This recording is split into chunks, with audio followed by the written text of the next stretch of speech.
Well, the great news is this next decade, the way that the economic fundamentals and the key drivers are lining up is that the Canadian real estate cycle is going to be bang on where it should be.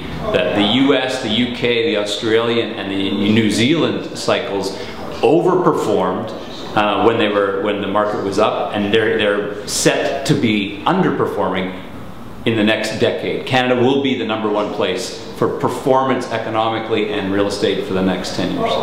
Well, the Toronto condo boom is very interesting right now. Obviously, when you take a look at the math, that the average price of a condo is not going to drop because the contracts have been signed. They were signed 18, 24, 36 months before, and the property keys haven't been handed over. Now, as the keys are handed over, those sales from the last 3 years get registered in the average price. So you won't see the average price falling off until probably about 2 years from now, when you're starting to see a little bit more supply than there will be demand, and then there will probably be a flattening. I don't see it collapsing, I just see a flattening of value increases as the supply really starts to overreach the demand.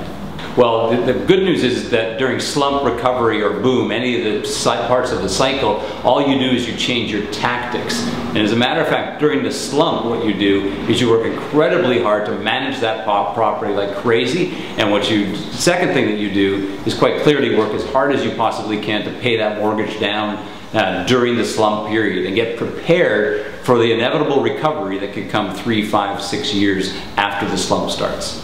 It's designed to put people like me out of business, people who are analyzing the market for other people.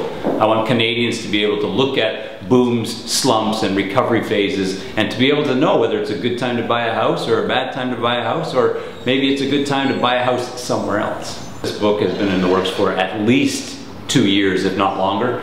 And what we've done is we've studied, and I've got a co-author, Kieran Trass, who is out of New Zealand. And what we've done is we've studied the Australian real estate market, the New Zealand real estate cycle, the UK real estate cycle, US and Canada, and put all that data together from long term, back in the 80s. And we've been able to identify this cycle that is actually quite easy to pick and to predict what's coming.